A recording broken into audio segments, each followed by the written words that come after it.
technologies from across the spectrum to produce new solutions and new opportunities in this area. So in terms of the kind of the overall flow today, I'm going to hand over to Nacho, who's going to talk a bit more in context about the different use cases that are available within ASSIST-IoT and the opportunity that exists for the open call. You'll have a chance to ask some Q&A, and then we can close off and try and be as efficient as possible there. In terms of the NGIoT initiative, it's a 48 million euro investment across 6 principal projects who are in the R&D and the innovation domain. So bridging that piece towards the market there. They're all running from 2020 until 2022, 2024, some of them.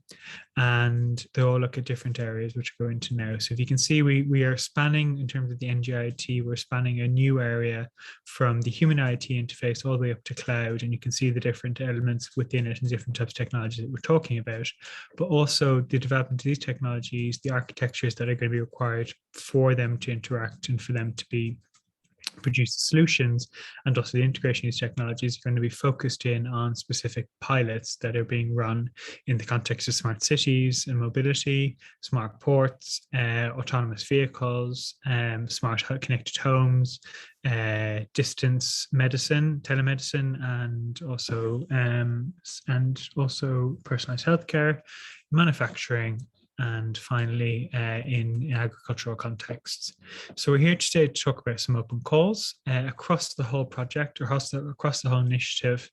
There's 3.7 million euro up for grabs. Depending on which project, what they're offering varies. So it can start at 60,000 euro or it can go up to 150, and they can have rates between 70 and 100%. The open calls are generally looking at 3-4 areas. So one is expanding the application of the technology you have in the project, so providing new use cases and being able to support the demonstration of the technologies, providing specific tech that's required by them in their current use cases, and also expanding the activity and beyond using their tech that has been provided there.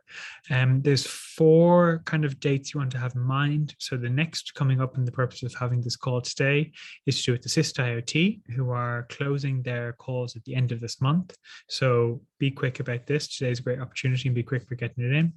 Then the next one coming up is VEDLIOT in May 2022, then Terminet in September, and then a second round from NGIoT and ASSIST-IoT at the end of this year. You can find all the information on the NGIoT.eu website where the open calls will list you to all of them. But today it's a chance to talk about ASSIST-IoT. So if I can hand over to Nacho, who will give you the overview, and John will moderate the session.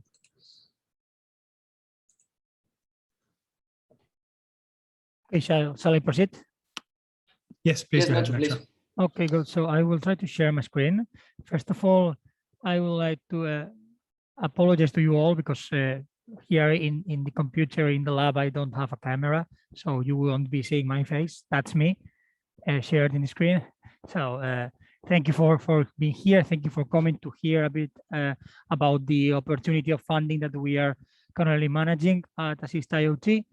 And with nothing more, I would just introduce you a bit the project, our pilots, and the open call itself, which are the conditions. And afterwards, we will open a bit of round for questions and answers in case you have anything you would like to ask me.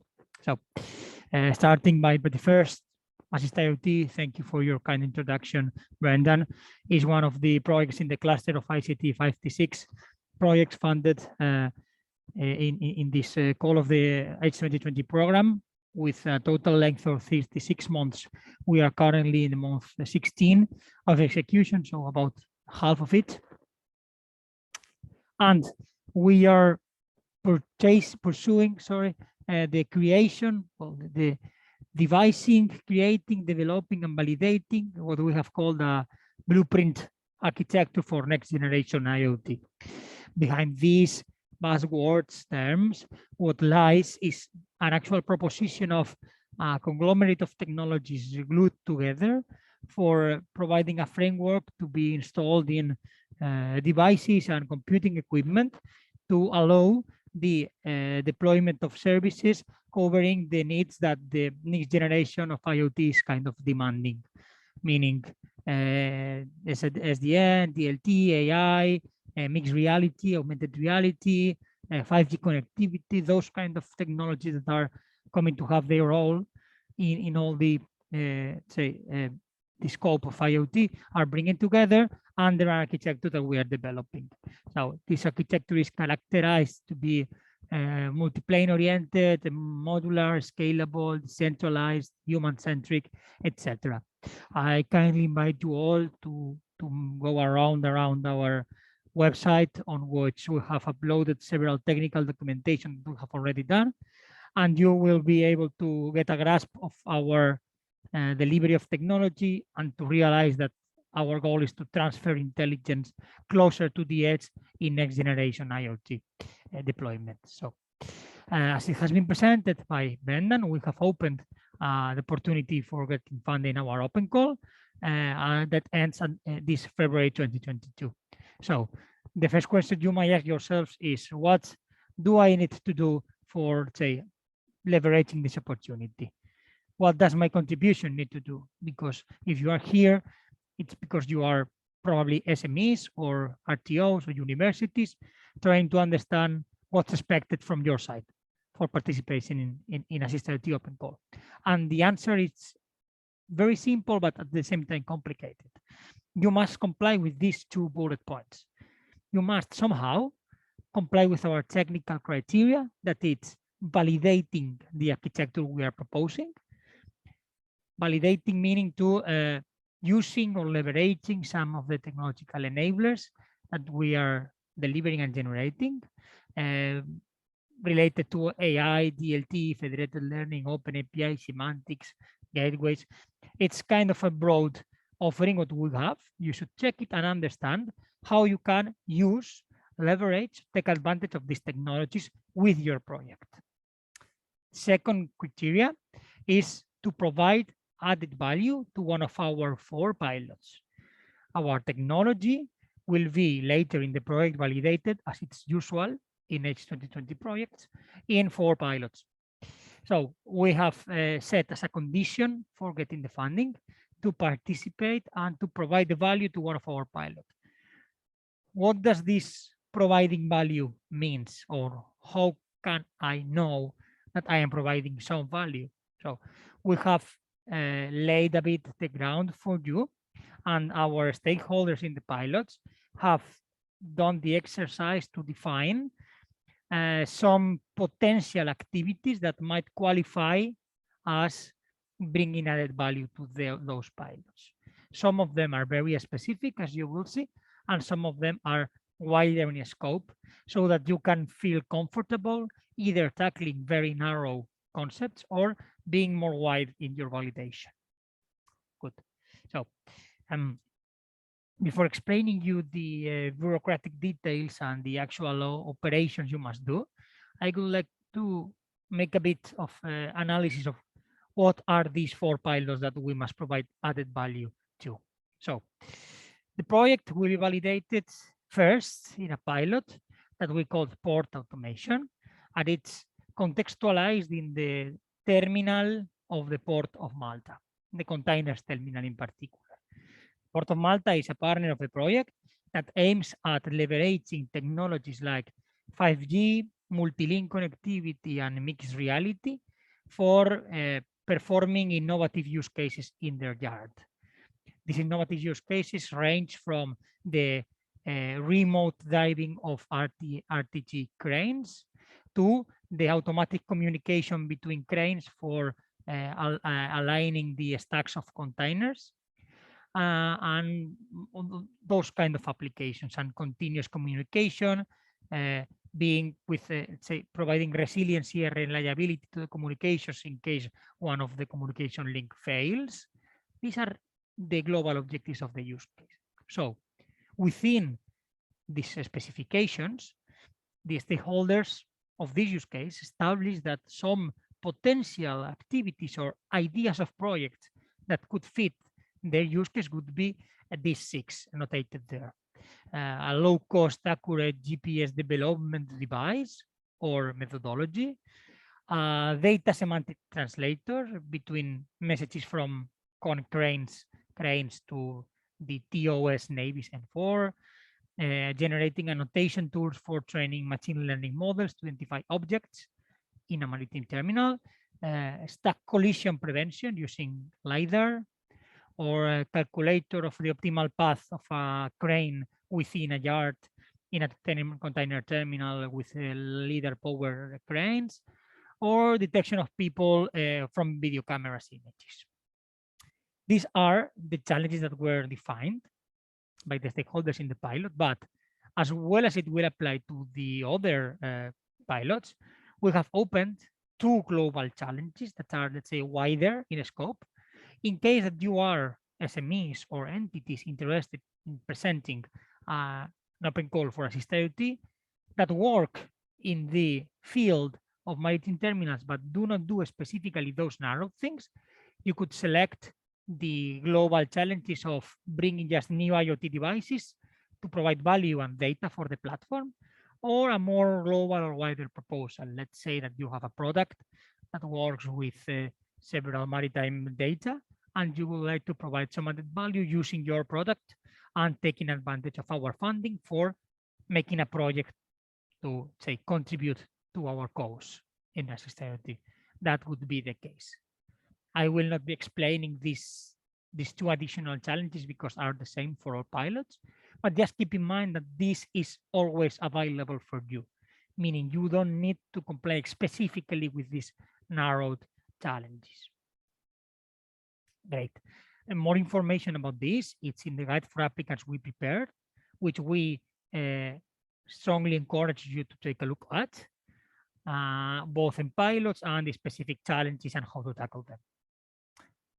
Our second pilot, 2 out of 4, it's related to the safety of construction workers in construction building plants. Specifically, try to protect their safety in terms of accessing restricted zones, fall arrest detection, protecting against accidents, measuring information in real time from the workers, also leveraging virtual reality with glasses from the white collar workers and the blue collar workers to organize better the work in plants, as you can see in the images. This is more or less what the use case goes about.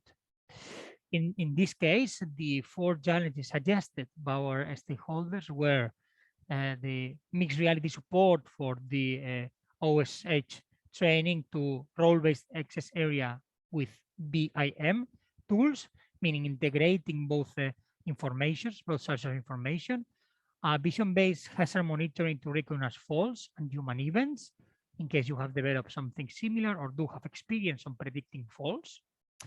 Also a 2D/3D localization map interacting with the BIM tool as well, because one constructor in Poland, it's the one participating in the project, and they do have this BIM tool and would like to exploit it, leveraging our project.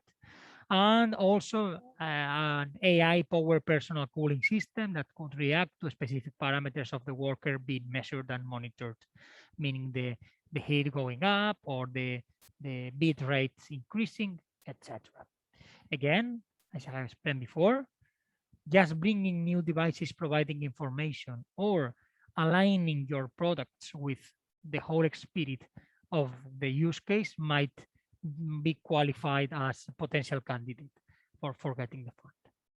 The third pilot, it's about automotive sector, in particular about in-service emissions. In-service means when the car is being driven, and how many emissions and which of them are being emitted by the engine. And for that, we have a car, that's what you are seeing in the picture, with an open ECU that we access in real time using also different IoT probes and sensors. And we are able to measure in real time and act to the diverse parameters of the engine performance, applying edge computing upon it for reducing the emissions of the car. In that regard, 3 things that you might consider to be doing in your projects to be presented would be an integration of vibration sensors to track the state of the vehicle or the road, meaning how the vehicle vibrates, or new internal or external air quality monitoring sensors or devices for triggering the driver if in case the CO2 rate in the inside of the car goes up, for instance. And third, an eco driving and automatic navigation system leveraging signals that we are measuring in the car. Again, all of this is much more detailed in our website, in the guide for applicants, and you can consult our technical documents as well. And you would also have the possibility of delivering new devices or wider proposals. Last but not least, always in the automotive sector, one partner of the project has designed and developed an arc of lights with some lighting bulbs that illuminate the car as it goes through, and with different cameras it takes some pictures in 2D and combined with AI are able to inspect defects and detect defects in the outside of the car. Using some edge computing, we are improving the performance and combining with federated learning with other centers. So there the challenges might be, for instance,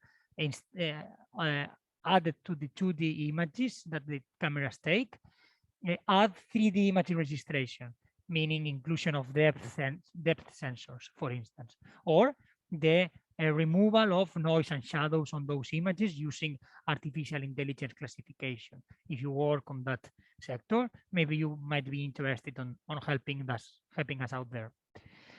Second, image acquisition and processing from user-aware edge nodes, meaning the operators making photos with their smartphones and including automatically in ASSIST-IoT platform, same as before.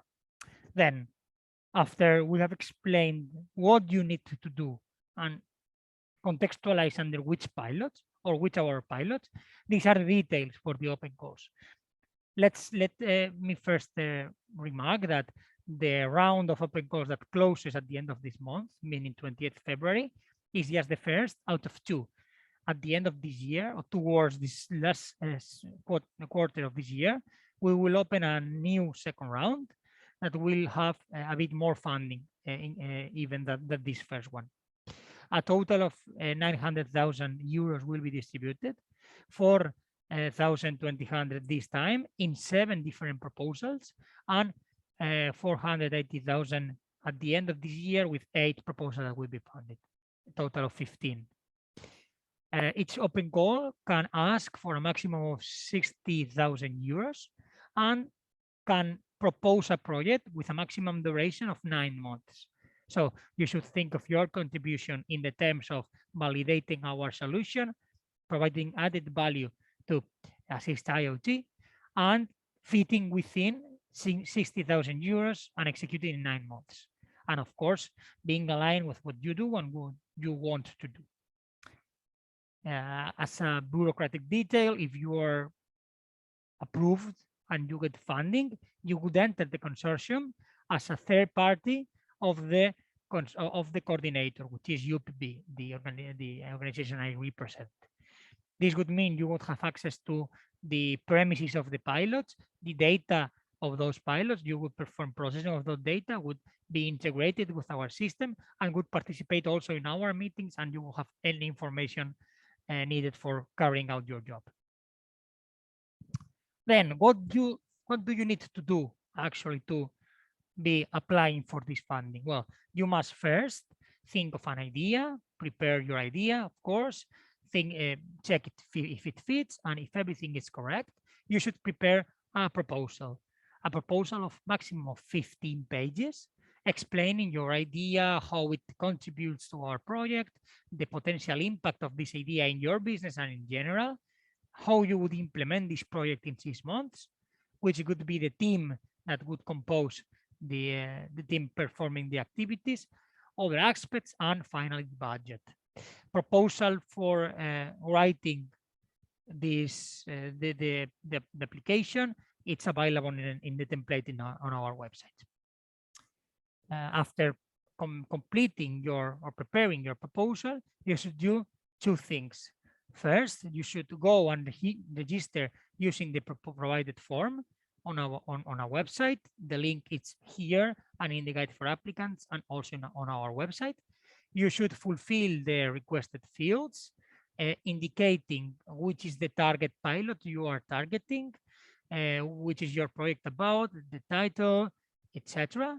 And second, you would also need to send this, the register, let's say the justification of this registry that you will obtain after submitting, altogether with the proposal written of maximum 15 pages in PDF, compressed in a ZIP file, and send it to those two email addresses indicated in this slide. All of this must be done for this first round, of course, before February 28th at 5 p.m. Central Time. Finally, and I will finalize with this, John, the evaluation criteria, it's also explained in the guideline for applicants, and it is directly related with the sections in the proposal with different weights. It's more important for us the technical excellence, for instance, that the quality of the team, for instance. So we have different scales on evaluating, and these will be transmitted to the external evaluators that will be performing all the evaluation. We are just the promoters. We have just only planned and organized the open call. This will be the evaluation of those proposals will be completely transparent and made by two external experts outside of the consortium, so that impartiality is guaranteed. You could expect, if you decide to go through this, because it will pass through some eligibility checks, pass through evaluations, and an evaluation summary report will be generated, so you will know which has been your mark and why. And we expect to announce the winner by May 19th this year. So by then you should know whether you have been accepted or not. This is all I got for you. I know I could be explaining many things more, but the time is not infinite. So in case you have any questions, I am here. And in case you would like to know a bit more or just check with me some details, I am always available for hearing you. Thank you. Thank you very much, Nacho. And don't worry about the time. I think we can move on to the Q&A session. So please feel free to switch on your micros and ask Nacho any questions you may have.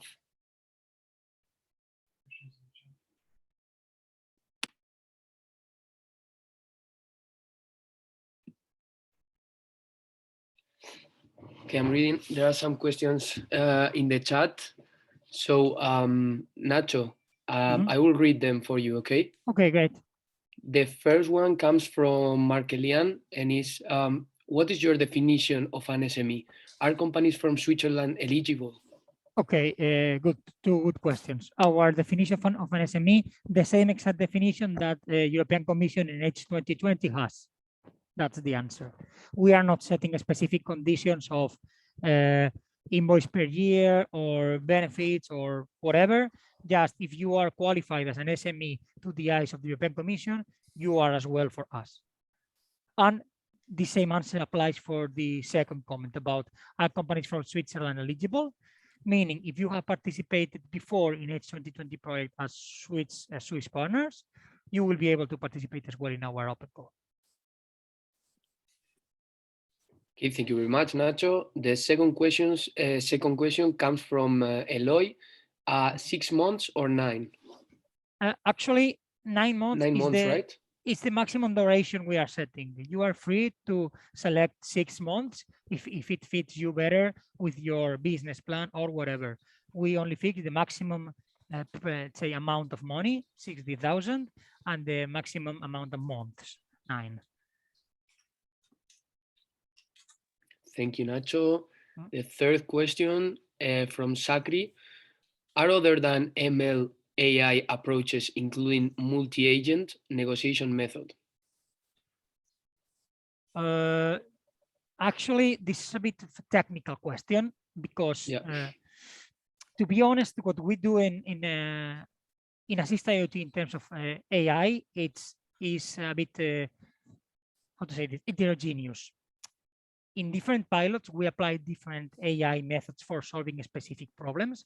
For instance, in the one of the car defects inspection, we apply AI neural networks over ETH to do 2D images to detect defects. But we also have an overall, say, machine learning AI approach or technology enabler in the project that we call federated learning, which is, in my opinion, much more related with what Sakri is asking. Meaning, we are basing one part of the project on the fact that different nodes working on the edge of, say, pilots or premises or sites might collaboratively work and learn for improving the global accuracy of the system, predicting X.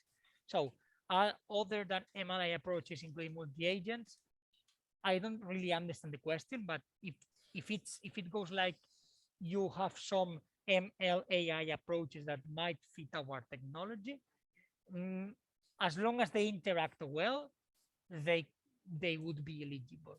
However, I kindly encourage you to check our technical documents to get a grasp of what we are doing, because I don't even understand the formulation of the question, to be honest. Sakri, feel free to switch on your micro and ask Nacho if you want. Okay.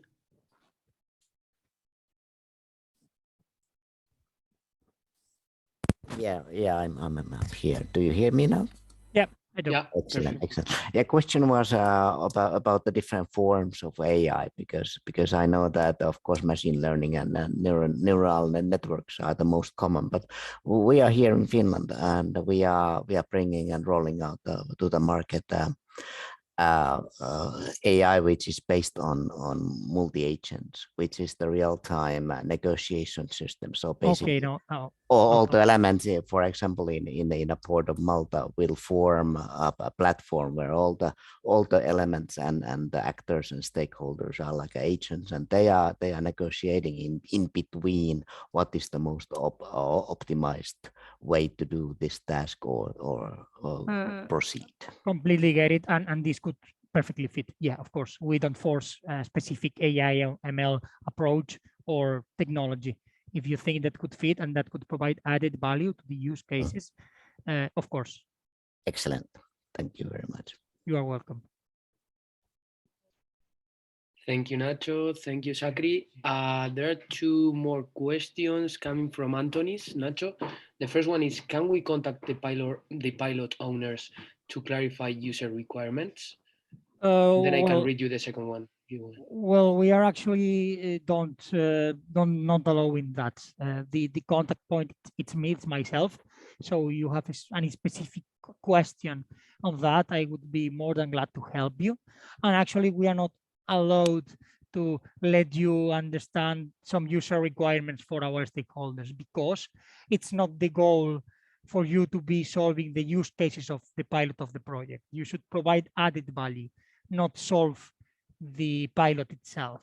So that's not how it's structured. Sorry. Okay, and the second question coming from Antonis, Nacho, also, where can we get some technical advice on how our approach can integrate or validate ASSIST-IoT architecture? Okay, that's very good. In the guide for applicants I have mentioned before, in the Appendix B, I think it is, there is a quick glance on what our architecture is based on, and I can advance you that we are strongly basing on containerization, microservices, and Kubernetes deployment across different tiers of the topology of a network and the computing nodes. And referring to specific technologies that we have decided to call enablers, you should go check our deliverables. In particular, if I may, I would recommend you check deliverables of Work Package 4 and 5, meaning those that start with a D4.x or D5.x. I don't have enough time here to expose you a lot of our technologies, because trust me, they are many, but I am in the position to say that if you take a look at those documents, you will have a clear look of what we are doing and what we are proposing, and grasping enough information on how to integrate with that.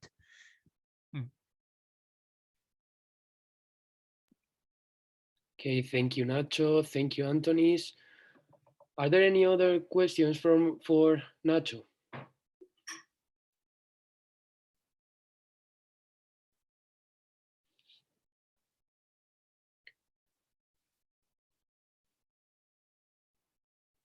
No. Final chance. If there are no questions, I would like to step in and clarify a couple of things that I have kept to be asked about in terms of the open call, and are the following two.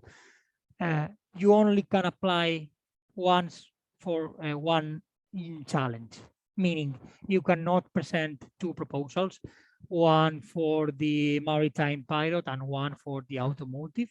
That's currently not allowed. You must select just one and apply for one, okay, and select it through the form. And second, I would like to remark that this is the first out of 2 rounds of open calls, meaning that at the end of the year, at the last quarter of this year, we will open a new one.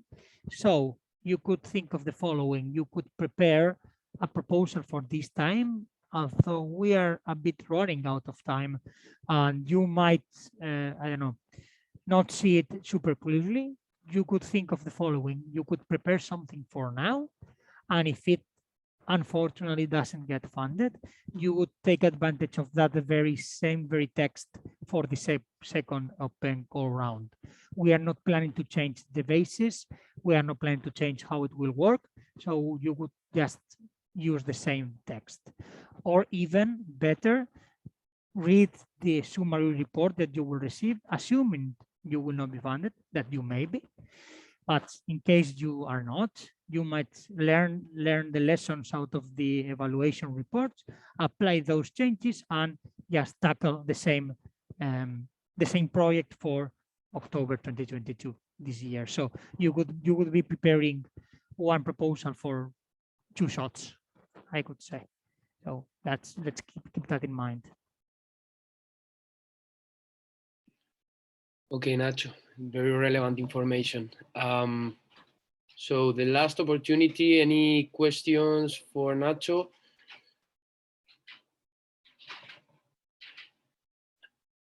Okay, so if there are no more questions, I think we can leave the session here.